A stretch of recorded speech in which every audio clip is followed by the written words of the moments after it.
Ethan jumped over a fence, fell badly, and injured his leg. Crawling into the bush, he hid there for hours, trembling from pain and fear. By morning, he staggered to an abandoned building. For the first time, he felt completely empty. "Who am I?" he whispered. He didn't feel like a Williams. He didn't know Grace. He didn't even know himself. 3 days later, there was a weak knock on Grace's door. When she opened it, she froze. Ethan stood there, dirty, bleeding, limping, and exhausted. "More. I don't know where else to go," he whispered and collapsed at her feet. Grace gasped. But to truly understand how this moment came to be, we must return to the very beginning. Once, a baby was taken from the wrong arms and placed into a lie that would grow for years. Ariel was raised by Grace Adams, a woman with no wealth, no influence, only love, sacrifice, and endless courage.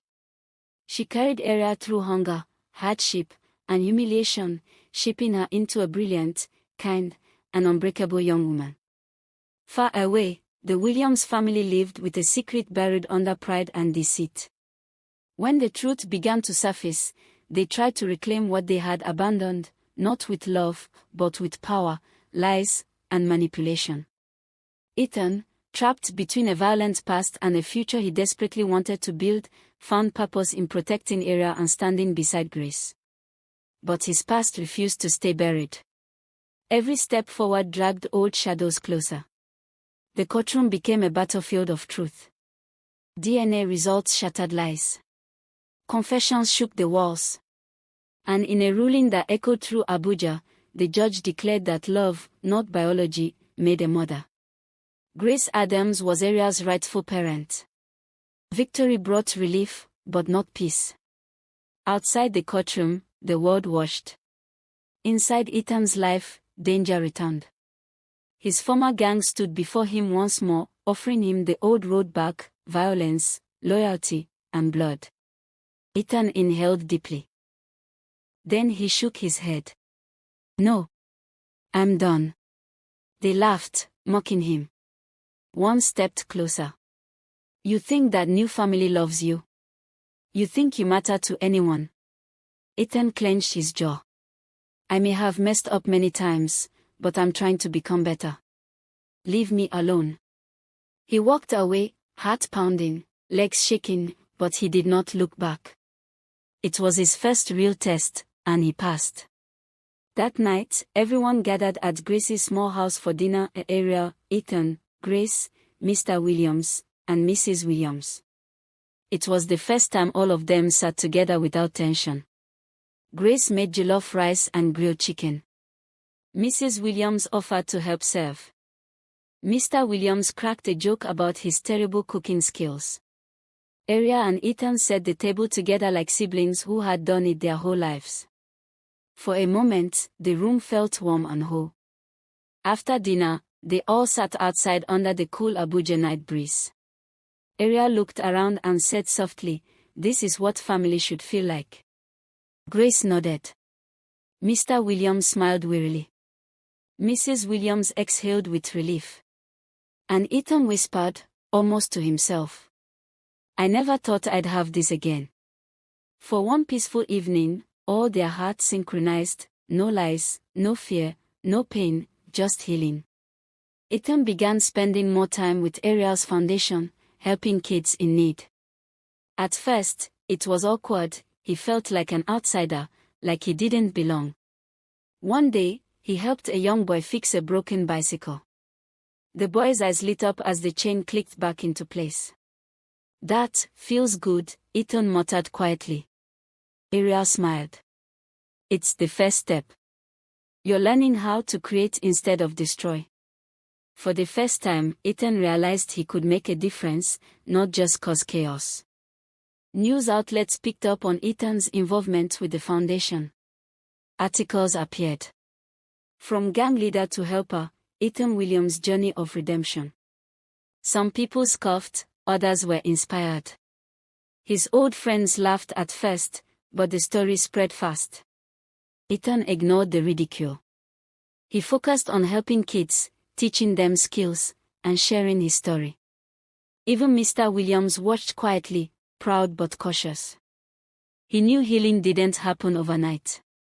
Grace Adams watched Ethan carefully. She had worried that he might never change. One evening, as Ethan helped fix a school generator, she approached him. "You've come far, my son," she said softly. Ethan paused, wiping sweat from his brow. I want to be someone worthy. I don't want to be angry anymore. I want to belong somewhere." Grace smiled. "You belong here. You belong with us. Love is stronger than fear and mistakes." Ethan felt a weight lift from his chest for the first time in years. Ariel noticed changes in her brother. He laughed more, smiled, and even teased her gently sometimes. One afternoon, as they sorted donations for the foundation, Ariel nudged him playfully. "You've come a long way," she said. "I can finally call you my brother, not just by blood, but by heart." Ethan felt a lump in his throat. "I'm glad you're my sister. I never thought I'd say that and mean it." The two shared a quiet moment, realizing that despite all the years of lies, betrayal, and pain, a real sibling bond was forming. The foundation held its first official event in Abuja. Children laughed, ran, and played games. Parents thanked Ariel and Grace. Ethan helped guide the kids, teaching them basic mechanics and building projects. He smiled as he watched them succeed. Mr. Williams and Mrs. Williams attended quietly, observing how the two children, one stolen, one lost, both found, were bringing hope to others. That night, as the city lights twinkled over Abuja, Ariel, Ethan, Grace, and the Williams family sat together, exhausted but content. The long journey of betrayal, pain, and identity had begun to heal. And in that moment, they all understood one truth: family is built not by blood alone, but by love, forgiveness, and second chances. Ariel's foundation began receiving requests from other cities in Nigeria. Children from Lagos, Kaduna, and Port Harcourt wanted to learn from her programs. Ariel felt proud but overwhelmed. "Mom, we can't do this alone," she said. Grace nodded. "Then we bring in help. You've already built a dream, let it grow." Ethan stepped forward. "I'll go with you. I need to see the world beyond Abuja and help where I can." For the first time, they felt like a team, bound not by blood alone, but by purpose. On their first trip to Lagos, old friends from Ethan's gang appeared. They tried to lure him back into crime, promising fast money, power, and respect. Ethan hesitated, memories of his past fighting in the streets flashing in his mind. Ariel placed a hand on his shoulder. "You've chosen another path. Don't let them take that away." Ethan looked at her, then back at his old friends. With a deep breath, he said firmly, "I'm not going back. My life is different now." His old friends laughed, mocked him, but Ethan felt free for the first time. News of Ariel's foundation spread internationally. A tech and education summit in the United States invited her to speak. She hesitated. "Grace, this could be huge. It could change everything." Grace smiled. "Go, my child. Show the world the fire you were born with." Ethan joined too, not as a bodyguard, but as a partner helping to organize youth projects. They traveled together, representing Nigeria with pride, hope, and resilience. At the summit, Ariel's innovations in robotics for children with disabilities stole the spotlight. Leaders, journalists, and philanthropists applauded. CNN and BBC interviewed her. Children waved signs with her name. Ethan watched, feeling pride and admiration. He realized his sister's brilliance wasn't just talent, it was courage, kindness, and determination shaped by love and struggle. For the first time, Ethan felt a sense of belonging to something bigger than himself. Returning to Abuja, Ethan continued his work with the foundation. He organized community projects, taught kids mechanics, and shared his story of transformation. One evening, as he helped a child fix a motorbike, he whispered to himself, "I'm finally the brother I wanted to be. I'm finally someone my parents, Ariel, and Grace can be proud of." Ariel approached, smiling. "You've come a long way. Keep going." Together, they looked over the city, a city full of second chances, hope, and love. For Ethan and Ariel, their lives were no longer defined by what was stolen, they were defined by what they chose to build. Ariel and Ethan returned to Abuja with renewed energy. The foundation had grown beyond their expectations. Classes in robotics, coding, and engineering filled every corner of their small office. Grace watched proudly. "You've created a family of your own, Ariel. One that helps others." Ariel smiled. "And Ethan is part of it. We're making sure other children don't feel lost like we once did." The siblings work side by side, teaching, mentoring, and inspiring, while news outlets continue to feature their story.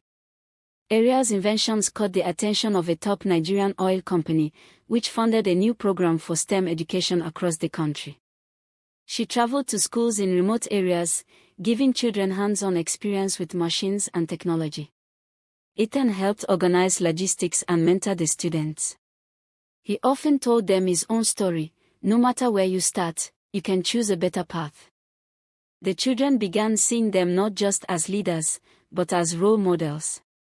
One evening, a wealthy but unscrupulous businessman approached Ethan. "Help me with my shady deals, and I'll make you rich again. You could forget the past and live like a king." Ethan paused, memories of his dark days haunting him. He looked at Ariel, who was teaching a group of kids nearby, smiling and full of purpose. "No," Ethan said firmly. "I've already chosen my life. I won't go back to that world." The businessman left angrily. Ethan felt stronger, more certain than ever before. A year later, Ariel was invited to the World Tech Forum in New York. She showcased a revolutionary exoskeleton designed to help disabled children walk. The audience erupted in applause. Media channels worldwide covered her work. Ariel's name became synonymous with innovation, courage, and hope. Ethan cheered from the sidelines, proud of his sister. "You're making history," he whispered. Back in Nigeria, the Williams family sought to reconnect. They offered support to the foundation and sent messages of apology to Grace and Ariel. Grace considered their gestures but remained cautious. Ariel said softly, "We can accept their help, but forgiveness is earned, not demanded." Ethan agreed. "We focus on what matters, helping these children and building our future." For the first time, the two families began to see each other with understanding instead of resentment. Ariel and Ethan expanded the foundation to other countries in Africa. Schools in Kenya, Ghana, and South Africa adopted their programs. The media called it the African engineering miracle. Ariel's name appeared in Forbes, CNN, and international journals. Ethan, once the feared gang leader, became a symbol of transformation, inspiring youth across the continent to choose education over crime. Through the foundation, Ethan met a kind-hearted young engineer named Amora, who shared his passion for teaching children. Together, they led workshops and community projects. For the first time, Ethan experienced love and partnership built on respect and shared values. He whispered to Ariel one day, "I never knew life could feel this real. Thank you for helping me find my way." Ariel smiled, happy to see her brother finally at peace.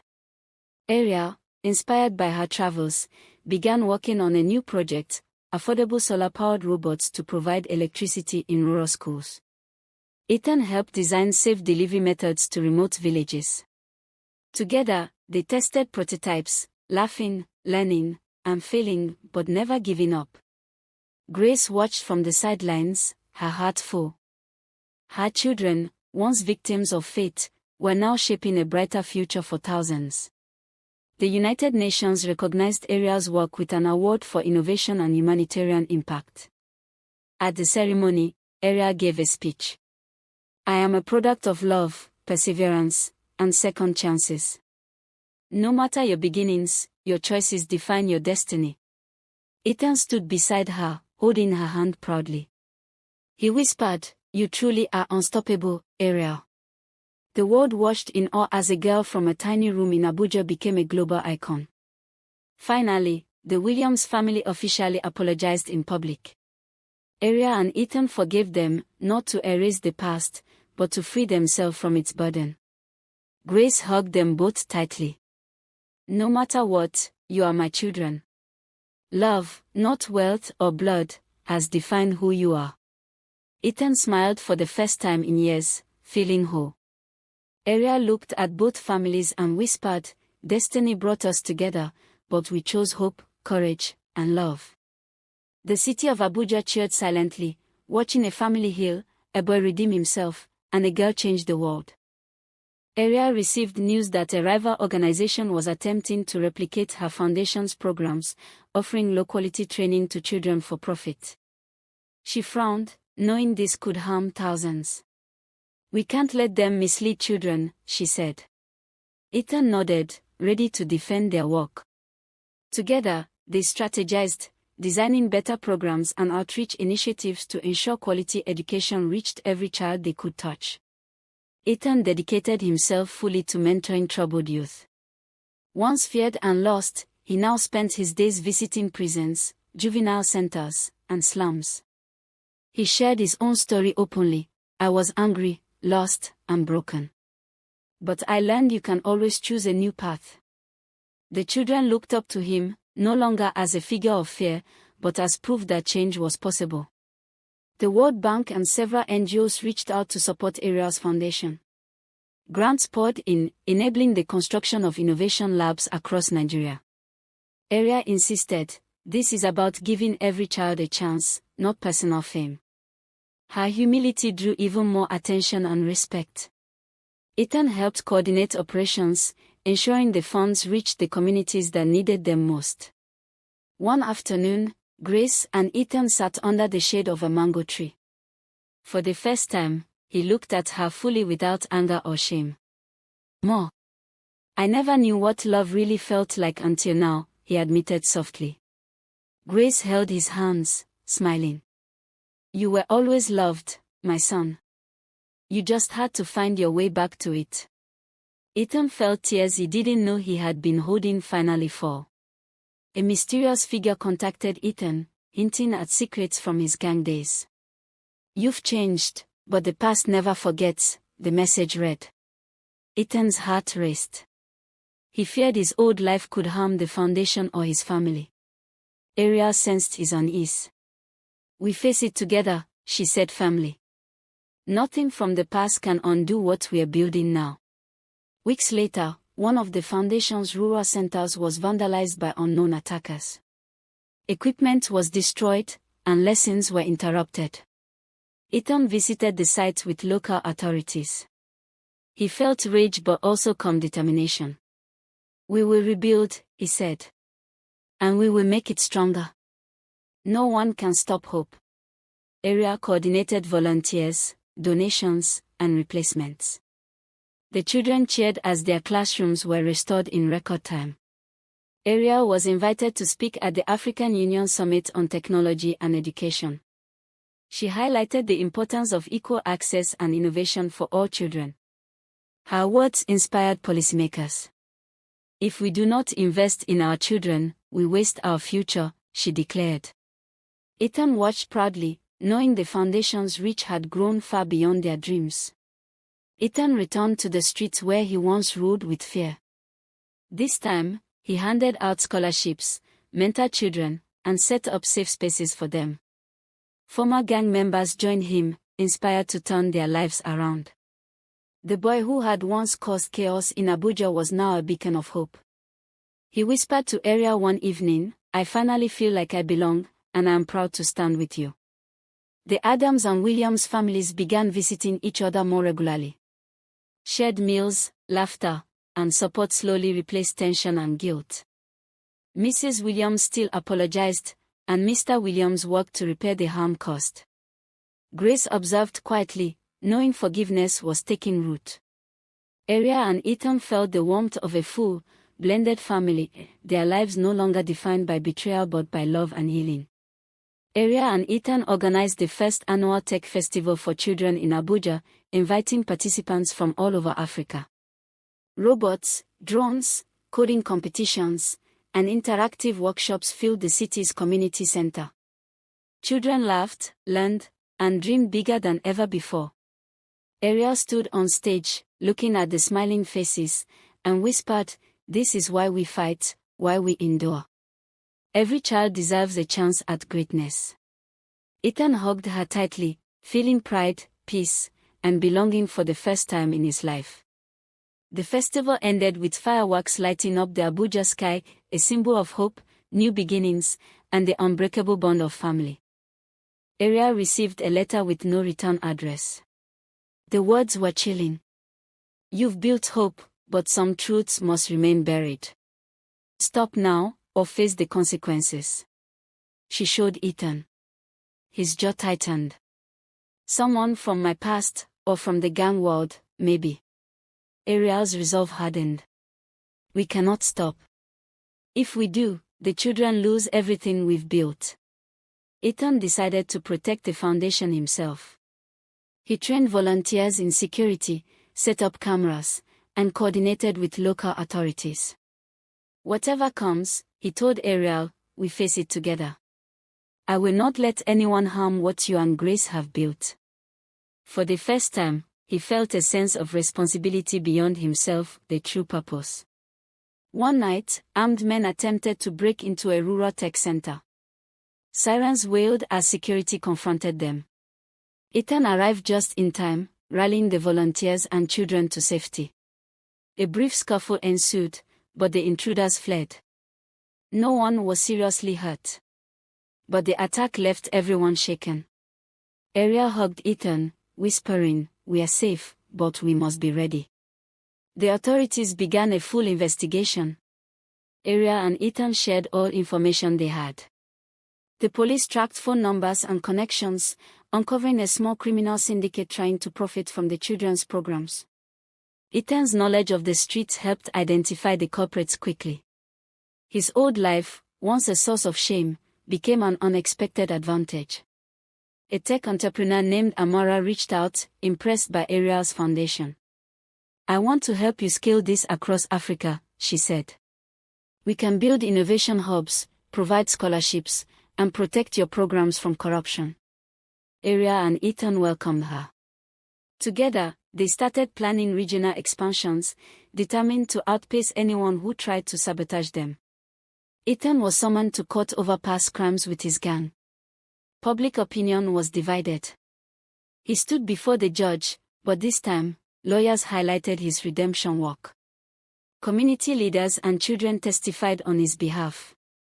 The court acknowledged his transformation.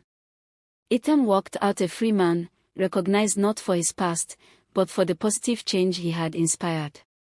Back in the lab, Ariel unveiled a new invention, a solar-powered robotic kit that could teach children engineering without expensive electricity. Her design received international attention. Investors and educators praised the innovation, noting how it could transform learning in rural Africa. Ariel smiled at Ethan. "We are really making a difference." Ethan encountered a former gang rival, Obinna, who tried to lure him back into crime. "I thought you'd never change," Obinna sneered. "Come back, we can be unstoppable." Ethan shook his head. "I choose my own path now. I will never go back to the darkness." Obinna left, muttering threats, but Ethan felt confident. His courage had grown stronger than fear. The foundation expanded to Lagos, Port Harcourt, and even rural communities in northern Nigeria. Hundreds of children learned robotics, coding, renewable energy, and engineering principles. Ariel taught classes herself, often joined by Ethan, who told his story to inspire them. Grace watched proudly, knowing her children were reshaping lives beyond what she had ever imagined. The Adams family hosted a large celebration for the foundation's 5th anniversary. Children performed dances, showcased robots, and recited speeches about hope, perseverance, and dreams. Ariel stood at the podium. This is proof that love, dedication, and courage can overcome any darkness. Together, we create a future we can all be proud of. Ethan and Grace joined her on stage, smiling. They hugged, surrounded by laughter, hope, and the bright future they had fought so hard to build. The city of Abuja lit up that evening, not just with fireworks, but with the spark of a new generation inspired by Ariel and Ethan. During the anniversary celebration, a quiet man approached Ariel. He introduced himself as Dr. Femi Okoye, a philanthropist interested in scaling her foundation across Africa. "I've been watching your work," he said. "It's revolutionary. But there are obstacles ahead: politics, corruption, and greed. You'll need all the support you can get." Ariel felt a mix of excitement and worry. With Ethan by her side, she nodded, "We'll face it together." Ethan began mentoring troubled youths, many from the same streets he once ruled. He shared his story honestly, the darkness he fell into, and how love, forgiveness, and purpose saved him. The children listened, inspired. Slowly, some left gangs, enrolled in school, or joined Ariel's foundation. Ethan realized that helping others was the only way to truly forgive himself. Mrs. Williams requested a private meeting with Ariel and Grace. She had spent years in reflection, feeling the weight of her choices. "I destroyed your life with greed and pride," she whispered, tears flowing. "I cannot undo it, but I want to help now. I'll fund the foundation, support your work, and make amends in any way you allow." Ariel hesitated but then said softly, "Actions speak louder than words.